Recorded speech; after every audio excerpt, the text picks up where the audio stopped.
The question before the House is the Trump bump becoming the Trump dump? Are you ready to make the most of the only life you have? To make smart money choices focused on achieving what you care about most? Here to help you balance living well today without sacrificing your tomorrow is the retirement answer man, Roger Whitney. Since Election Day, we've had what's come to be called the Trump bump. That is, U.S. equity indexes, the S&P 500, the NASDAQ, and the Dow Jones Industrial have been on a tear since Election Day. It's been a great number of months here for the market. In fact, we've had the S&P 500 setting multiple all-time highs.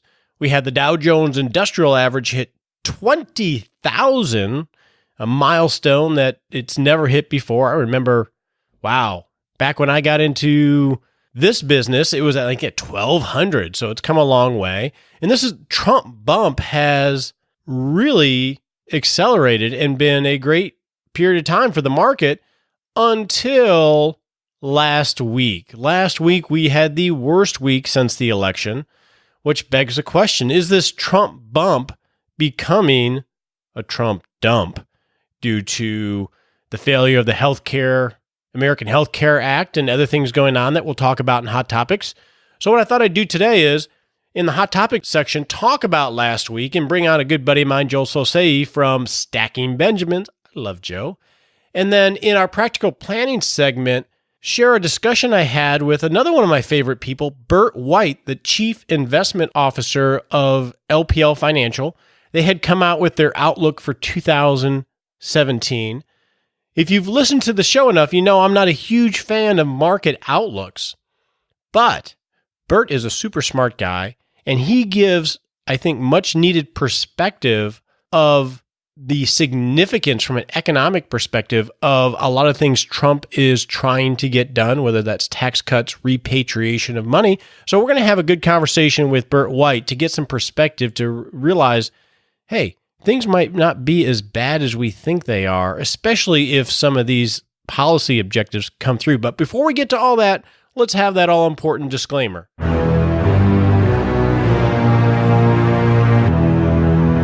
That's right, time for that all-important disclaimer. Hey, this is real simple. Don't take advice from me on the show. I don't know anything about you. You know not that much about me. I only give advice to people I work for as a fiduciary, clients that I walk life with every day. So unless you're a client or become a client, think of this as helpful hints and education. And before you make any decisions, talk to your legal advisor, your tax advisor, or your financial advisor, because that's just common sense. Now let's go see what this crazy Joe Saul-Sehy has to say in Hot Topics. So last week we had the American Health Care Act pulled by the House, and we also had the worst week since the election. So the question before the House is, has the Trump bump turned into the Trump dump? And to help me figure this all out, I have my sexy good buddy, Joe Saul-Sehy from Stacking Benjamins. How you doing, Joe?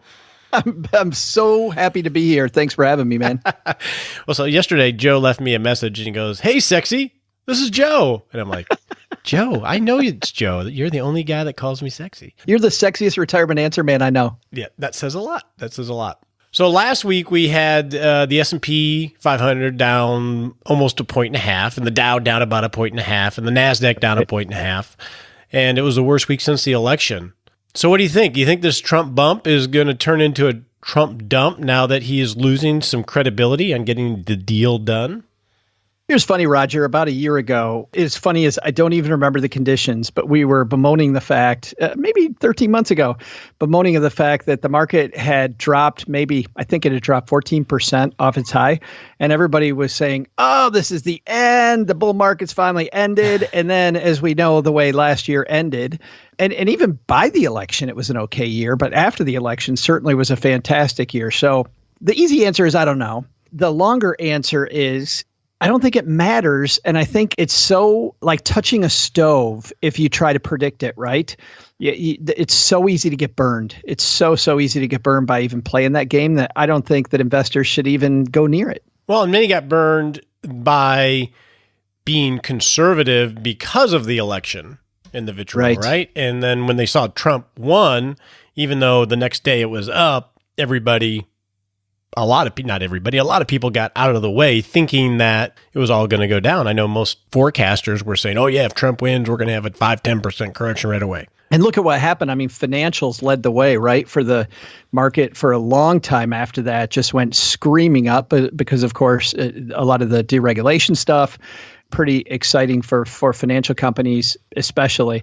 And even in the last quarter, you're still seeing some companies that are reporting decent earnings. You're still seeing, technology companies actually looking pretty darn good, even though. So we've got these pockets of the market that still look like they're doing really well. But if we're spinning the wheel, I think we're in dangerous territory. So the counterpoint to that, counterpoint, is, okay, we got the Health Care Act, had to be pulled because the Republicans couldn't get out of their way. We had the FBI Comey confirm that there's an investigation into Russian interference in the elections. Yeah. Now we have in jeopardy tax cuts, repatriation, everything that the others would argue, hey, this is what this is why the market's been so strong, is that all these things were going to get done. So is that actionable intelligence? I don't know if it's intelligent or not, but is it actionable to think that way? And I guess that's what it really comes down to. Well, we've been asking ourselves the same thing, and here's what it comes down to. Let's take both roads. Ben Franklin, the guy who we named our show Stacking Benjamins after, he used to have this whole Ben Franklin thing. Are you familiar with that, where he puts the positives on one side and the negatives on the other? Yeah, you know that one, Roger? Yeah. So let's do that this way. Let's say you play that game and you don't play that game. If you play that game, you have to be right not once, but twice. Award-winning financial blogger Len Penzo, who appears on our show every Friday, pulled his money off the table over 3 years ago, the vast majority. And he said in a recent show just how much money he's lost because he played the game and he was wrong. But even if he was right, let's say that you and I sit here and we're like, definitively it's going down, and the geniuses that we are, it does go down. Right? Because we totally can call that. It goes down and then the market hits the bottom. You've got to figure out where that bottom is and decide when the right time is to put the money back in. And even though people can be right once, I think being right twice is difficult. Now, if you look at the other side of the equation, say you don't play that game at all and you just leave your money invested. If your money's in the right asset classes for your goal, which is why you and I talk a lot about goal-based planning, right? About set your money for X date or whatever for longer term periods of time. We know I'm not going to need the money till, let's say, 20 years from now or 10 years from now, whatever. Over those time frames, if you go and you look at any of the stock market charts, the ups and downs that the market will do here over the short term are relevant. Just absolutely, you're going to be fine. It could go way, way, way down. Let's say we're over 22,000 now on the Dow. Let's say it goes down to 18, right? Maybe it takes it a couple of years even to come back to 22. I think if you're looking 10, 15, 20 years out, you're still going to be fine over time. What's funny about these indexes that's interesting that we forget, Roger, too, is that indexes are created to be positive machines. And what I mean by that is that if a stock is a laggard for a period of time, you know what they do to it? They take it out, right? They take that stock out and they put in a new stock that's not a laggard, that's actually doing something. And so they always put in the hottest thing and they take out the least hot thing over time. Yeah, and that's a really good important point in that it becomes a momentum machine, right? It's almost like a momentum strategy.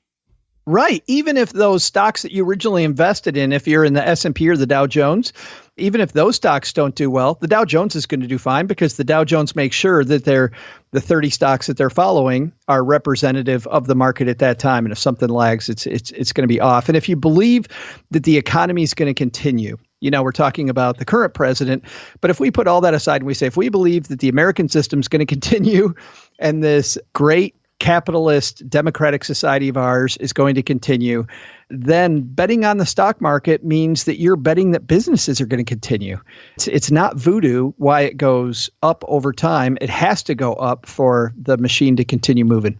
Now, with that said, and I agree with that, that may have been the most smart diatribe that I've ever heard you say. So thank you for doing it on my show. I do one every third show. I think we had an eclipse. But and that said, we definitely can say, hey, the sun's been shining in terms of equity returns, especially. And like a ship, when the sun is shining and the weathers are nice, now is the time to do the maintenance, right? Now is the time to make sure everything is working correctly, repaint the deck, get everything in order. Because, part of the deal on any kind of journey is you're going to have some stormy weather, whether that's a market correction or a long-term bear market. So what are some of the things that you can do? Obviously, allocate, make sure you're not taking too much or too little risk relative to what you're trying to accomplish. What are some other things that you could do? You can, when bad news does happen, let's say that you're normally going twice a year where you reallocate, Roger, or you rebalance your portfolio. Instead of waiting for the 6-month period, you get a nice, big, sweet down day, rebalance on that day, right? Because your most aggressive stuff is going to go down because a sinking market sinks all ships. It doesn't sink just the bad ships, it sinks the good ones too. And so you've got these discounts there and you want to buy those up. So I would maybe reallocate that day. And you can also skew a different way, which is that you leave your allocation alone. I like this one. You leave your allocation alone with existing assets, but when the market starts to decline, you go into your 401k and you crank up the risk on your new your new contributions. And what that does is, as the market's falling, you're buying more and more shares of the most aggressive stuff very cheaply, the stuff that goes down the most. Because guess what? If the market sinks all ships, it also, when that tide starts rising again, and we have no idea when it's going to happen, that tide starts rising again, those most aggressive ships are going to rise most quickly. And you got to remember, by the way, if you're going to play that game, Roger, to get back off that. You can't, you don't want to leave it there, but certainly, you're leaving the money alone, which is a responsible thing to do. And then you're taking your contributions. You're saying, guess what? The market's down. I'm going to take advantage of this huge buying opportunity by buying very aggressive stuff. The more dangerous game to play, I think, is to set stop losses if you have exchange traded funds. That means that you're not going to sell them today, but let's say the market goes down 15%, you can have that then automatically trigger. Here's the problem with that. My father-in-law, just to tell you a horrible personal story, fantastic investor and a wonderful man. And when he was alive, he's one of my best friends. I absolutely love that man. Very lucky to have in-laws that I like so much. But when the market crashed, had its flash crash in 1987, he sold that day. And because he had mutual funds, he didn't understand how it works. With mutual funds, even if you call your broker at 9 o'clock in the morning or 10 o'clock in the morning, the shares don't come out of the mutual fund until the end of the day. So what happened was my father-in-law, we always called him Papa Dave. Papa Dave sold at the worst possible time.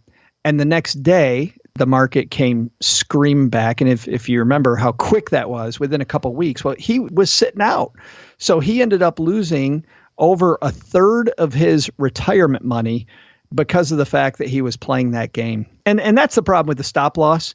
If it goes down 15% and then you sell, when I would have clients back when I was a financial advisor that would insist on doing that, I can't tell you the number of times the market would go down just over 15 and we would sell. And then by the time we were ready to buy back, it had already come back. And now we have to buy back into the positions at a loss. So yeah, this not as exciting. Yeah, and this is, we're getting ready to do a multi-show series only on investing because you have to have a really sound basis for everything that you're doing. And we don't know whether it's going to go back to the bump or stay a dump or be somewhere in between.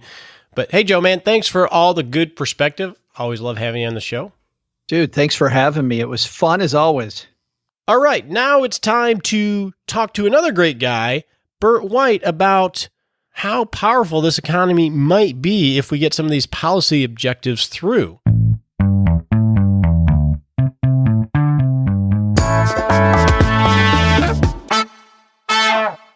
Well, Bert, first, welcome to the show. Always love to have you here.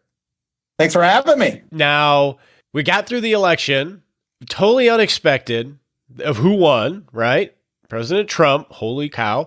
And now we thought the markets were going to go down, and we've been in this big rally. And I feel like everyone is waiting for the next shoe to drop. And I don't know, they always drop at some point, but it always feels like it's imminent. So is that a good way to be investing?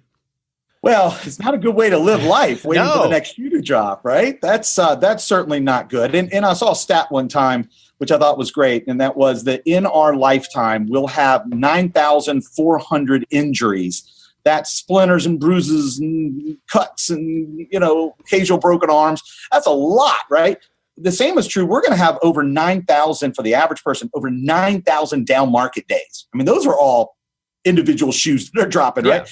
But what about the proverbial big shoe, right? And I think everyone's waiting for the big shoe to drop. I think what's interesting about the Trump election and him coming into place was that I think folks weren't ready yet for how growth-oriented his really agenda was, right? And I think it took a while because people weren't listening to that. I think what people were listening to, and still are to some degree, they're focused on things like a wall, and they're focused on things like a travel ban, and they're focused on all kinds of other stuff, which I'm not saying isn't important. I'm not making a political statement at all. But what I am saying is there's elements of the economic part of the agenda that people, I think, didn't pay as much attention to, and frankly still aren't, but the market is.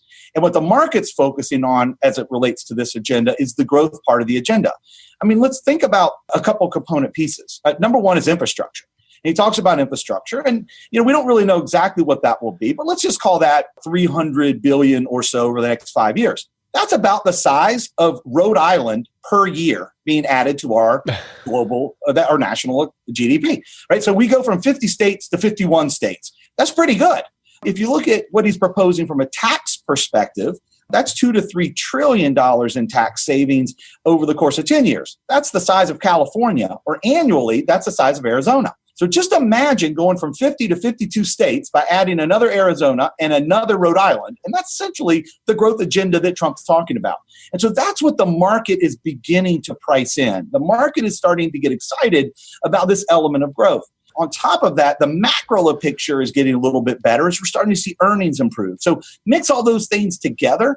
I think the market's beginning to think and discount the fact that maybe the big shoe might not drop economically, although I think a lot of people are waiting for the other shoe to drop, which might be something related to, political or social. And maybe those shoes are currently dropping now. I don't know. But that's the kind of stuff that folks are focusing on, but the market's focused on the growth. And that's a really interesting way to think about it. It's almost bifurcated. You have these 24-hour news networks that are focusing on the wall and immigration and on the political, is it right, who's winning, who's losing. But in the meantime, you have allocators of capital looking at the things that you just talked about. Hey, whether it's adding Rhode Island or California or Arizona in terms of money going into private hands, and then you start to factor in the multiplier effect if they do start hiring and if they do start expanding. I heard an interesting comment from the CEO of Intel the other day when he was standing next to Trump talking about that new plant in Arizona. And the comment he said is, we've had these plans on the table for some time, but we just never were willing to pull the trigger. So that's part of it, right? These companies may seem to be feeling more comfortable pulling the trigger, which can have a magnifier effect on the economy. So that's what a lot of people are not paying attention to. No doubt about it. One of the things I oftentimes talk about is how we've been in a recession, but not an economic one. We've been in a confidence recession. And really, there's been this element of not having a lot of confidence. You see it in businesses being willing to invest in their own business outside of personnel. See, personnel is you look at an employment picture, the employment picture is much better, but that's easy to hire. You hire someone to come on, they don't do so good, or your business turns, you could get rid of them in about 6 seconds. But you put a plant in place and start building a plant. Now that's a whole other picture now. Now you're committed. You are vested to growth, right? And companies have shied away from that. And if you look at fixed investments here since the Great Recession, you've seen companies not really invest there. You've seen patents slow. That growth rate has slowed over each of the last 5 years. And even though we're in a sort of an innovative time, the pace of innovation is actually slowing right now because you're actually seeing companies not invest the way they used to. And I'm not saying that Trump's going to give them that confidence. Maybe he will. But what he is doing, I think, is at least talking about a growth agenda. And that growth agenda gets companies start thinking that maybe they can start to count on an environment that might be more conducive to earnings and more conducive to top line growth. And if that actually happens, they're willing to invest some of the cash that they have on their balance sheets, which is at record levels. I mean, they got so much cash. Look at Apple's cash. I mean, Apple has more cash than our government does. I mean, it's unbelievable, right? And so they can now, and Intel and others can start to deploy that. And when they deploy that, that really starts to drive growth here in the U.S. because what's really been the only thing that's caused growth in the U.S. is us, consumers. It's us going to Outback and getting the bloomin' onion. It's us going to Walmart and buying a new hose. That's what's really driven our economy. But if we could start to get businesses to spend, or even our government to spend a little with infrastructure, imagine the multiplier effect that could have on GDP and therefore wealth, therefore income. And that element is what's getting companies more excited and more confident, frankly. Yeah, and this really isn't a political statement. I don't think the markets really care from a political standpoint. It's just a business trying to forecast where they're comfortable allocating their capital. So for people of the Retirement Answer Man show who are a little bit older, right? They don't have a lot of time to keep investing capital. When you look at the outlook, how do we figure out how to allocate capital and feel comfortable that we're not going to have that big shoe to drop? Any counsel or perspectives from the research end? Yeah. Well, this is always harder, right? I mean, it's funny. I've been talking a lot about how investment costs are rising. And what I mean by that is that the mistake that can happen, the fact that we have so much longer to live, the longevity aspect, the elements of us being in the second longest expansion right now.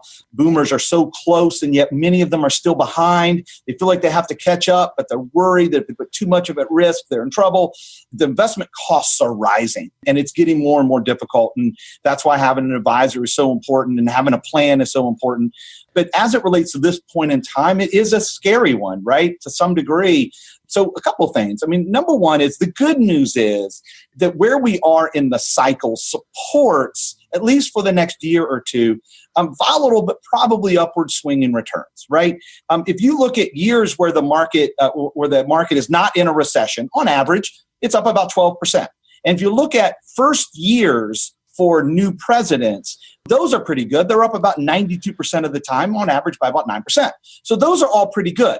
That's the good news. You know, the tougher news is that after two-term presidents, 8 of the last 9 times, we've had a recession within 18 months. Those two things are too different, right? So how do you navigate in a world like this, especially considering that bond yields are high?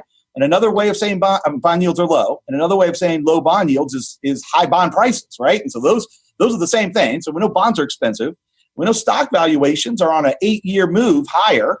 Still think they can move higher. But so you mix those two things together, and it feels as if you're in sort of lofty space here. And it is a time to be careful. So our view is a couple things. Number one is to make sure that you retest your risk parameters.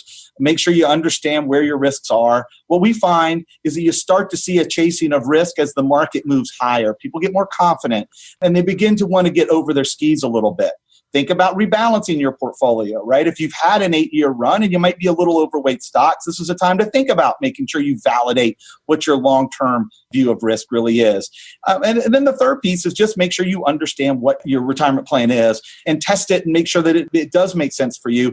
But we still believe that the markets are going to give us decent high single-digit rates of returns for stocks. We think bonds are going to be relatively boring in the low single digits for bonds, and you're probably looking at a blended portfolio of about 5%. I will say that where most people are, or a lot of people are, is the fact that they feel a little behind. And I think they look out and feel like they need to catch up a little bit. This isn't a time to get overly confident in my mind and get way over our skis. It's a time to be thoughtful. It's a time to stay to our plan, but at the same time, not get out of the market completely. That's a big risk that I think a lot of folks have, is that they feel like they need to get out of the market. We don't see a recession looming anytime soon. There is always the case of a mistake, a policy mistake in particular here, and you could get that with any president. But this president, you certainly could have a policy mistake. A tweeted policy mistake. Exactly. So we'll see what that means. But I think by and large, I think what we would tell people is that this is a time to be modestly confident, but mindful of your risks and make sure you really got your anchor looking forward.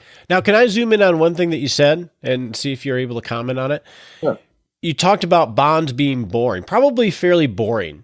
Now, a lot of people feel, and I can remember 15 years ago thinking interest rates are going to go up. I think most people look at bonds, which is generally one of the dials we use to get a little bit more quote unquote conservative, whatever that means. And we look at bonds, it's like, wow, if I move and get conservative, I'm just going to get more of those things that are going to kill me when interest rates go up. Is that, I don't want to say is that overblown, but it seems to be a focus of a lot of people. Do you have any view on how to navigate that when we're trying to get more quote unquote conservative? Yeah, I'd say a couple things, right? Number one is we've actually gotten to a point because for 30 years now, bond yields have been moving lower, which means bond prices have been moving higher. So we have 3 decades of evidence to us that has sort of tainted our view of what bonds are, and that bonds are actually sort of both protection and growth. And in that environment, that's felt really wonderful. No wonder we've fallen in love with bonds, right? Because if they can protect you when things are tough, and they can actually grow because their prices are moving up as yields and rates have moved lower, you get the best of both worlds, and wow, that feels pretty good. But what we've got to redo is we've got to reframe our viewpoint of bonds. And what bonds are going to end up being going forward is not a growth engine. They're not going to contribute to growth. But what they are still going to do is going to be your anchor to windward when things get tough. Even in an environment where rates are moving higher, which we think will happen, even in that environment, there's no better protector in times when the shoe does drop, like we talked about earlier, than bonds, right? So even in a rising rate environment where bonds are giving you, let's call it flat returns, and we'll get to what we think bonds will return, but let's just assume they're flat returns or very low returns. Their value is still, as a protector, as good as anything else out there. So when the market gets those 10% pullbacks, like it did a year ago, almost to today, a year ago at the beginning of 2016, or like we were in the summer of 2015, where you had these big pullbacks of 10 or 15%, bonds were flat or in most cases positive, up 3, 4, 5, 6%. They were a wonderful anchor to windward. And even if they do nothing in between, that is huge value to your overall portfolio because it provides you downward protection. So that's one way to look at bonds. We got to reframe it. I like that because most people are looking for how to enhance bond returns, whether it's going towards, different asset classes like high yield, or really it's meant to be the ballast that just keeps it steady and slows it down a little bit, but that's okay because it's a smoother ride. Absolutely. 100%. 100%. And then the second thing to remember is that you're right. If bond yields rise, prices go down. And so we know that relation. But over time, what really matters is how quickly rates move up. If rates move up very, very rapidly, then yes, bonds can lose money and likely will. But remember, they're given an income, and that income for treasuries is, call it the mid-2s. Maybe for corporate bonds, it's in the 3 or 4 or 5 range. And so you're getting some income there. So that income is offsetting the price depreciation, right? That's why we believe that by and large, even in a raising rate environment, because you're going to be getting income, that you're going to end up maybe eking out a small amount of return from bonds, as long as the rate rising is relatively slow. Remember, we've had one rate rise each of the last 2 calendar years, right? So this has not exactly been a fast raising rate environment. This year, we might get 2, maybe 3. And even if we get 3 interest rate hikes, bond returns will be more flat as opposed to negative. And so that's not awful when you look at it as what their true value is, and that is your ballast, your anchor to windward, because what you really want is have your equities provide your growth. And if you sort of think about taking your portfolio and moving them into 2 camps, one being around protection and income and one being around growth, what you want to do is to have that right balance between the two. If you're overweight to one or the other, you put yourself a little over your skis.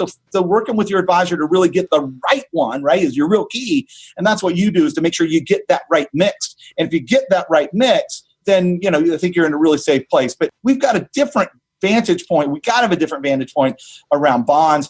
We've just had it peaked in 1981. So we've had almost 35 years, right, of being conditioned that bonds give us growth and protection. That's just not going to be the case over the next bit of time, probably the next multi-decades. Mm-hmm. Bonds are going to end up being in a rising rate environment, which means we got to think about these things differently. Great. Bert, I always love your perspective and your enthusiasm. I'm going to share your LPL's outlook with the audience. Thank you so much for coming on the show. Hey, thank you for having me. Good to see you, my friend. On your marks, get set.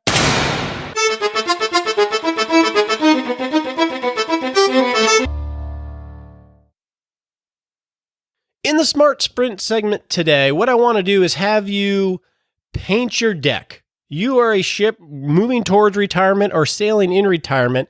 We've had a good run in the market. Now is the time not to be lazy on the beach towel, sunning yourself, Now is the time to make sure that the ship is ship shape. So in the next 7 days, what I'd like you to do is revisit your cash reserve levels to make sure that they're adequately funding your goals on a short-term basis. So that's going to be your emergency fund. If you're drawing from your assets, that you have the adequate, my suggestion would be 2-year cash bucket to fund those withdrawals, and then have 1-year reserves for any monies that you know you're going to have to be spending or drawing from your portfolio for those extraordinary things like vacations or college education and things like that. Now is the time when markets are at or near all-time highs to make sure you're ship shape and have your cash reserve levels adequately funded, because that can go a long way if, in fact, we are due for a correction and it occurs.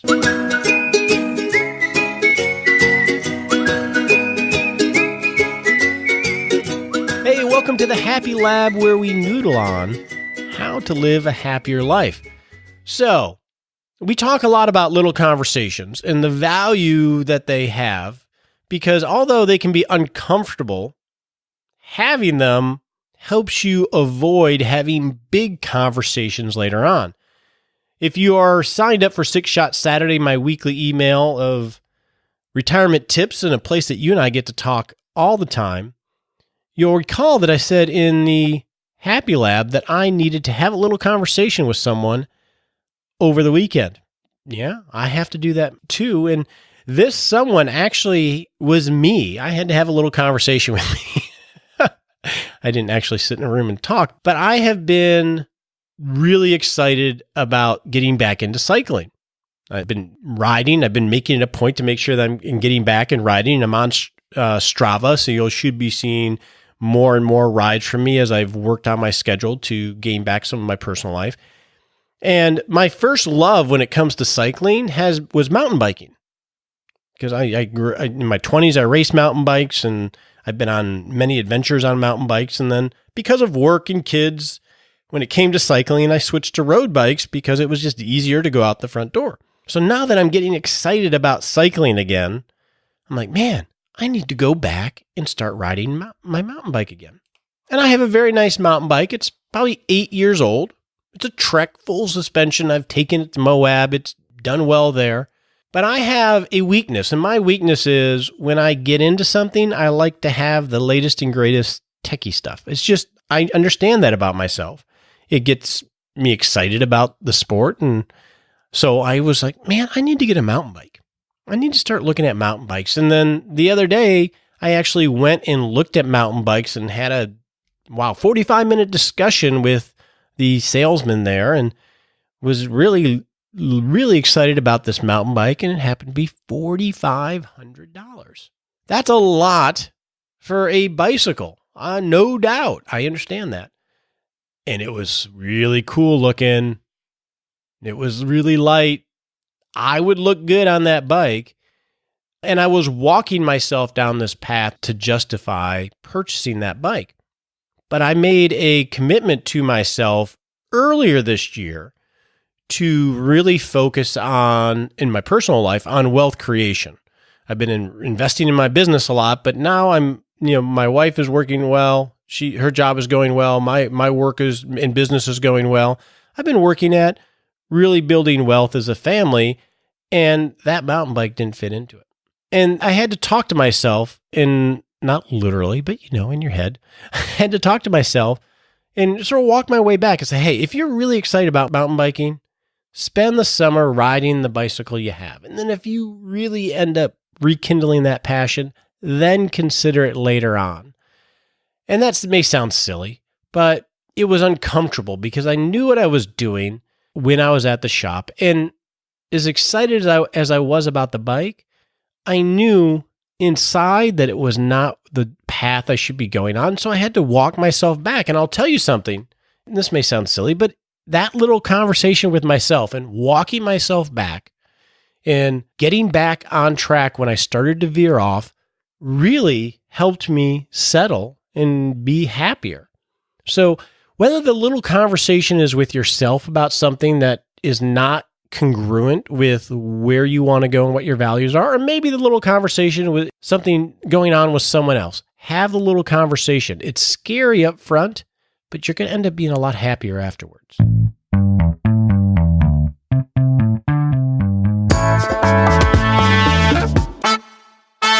So last week, I asked for some suggestions on the show, and you guys inundated me with ideas via Six Shot Saturday. Thank you so much for all of that. I tried to respond to everyone. One listener who was fairly new to the show, and there are a number that were new, which is cool, welcome, but she asked, hey, I'm a new listener. What episode should I start with to really get a feel for what you're about in the process and everything else? Which is a perfectly logical question.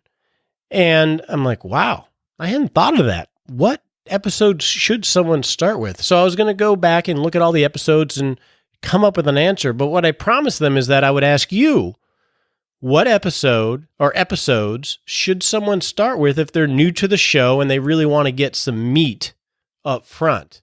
So either via Six Shot Saturday or email me at roger@wwkwealth.com. Send me an email and tell me what shows were most impactful for you that you think a new listener should check out. And I will share that via Six Shot Saturday, of course, but also on the show.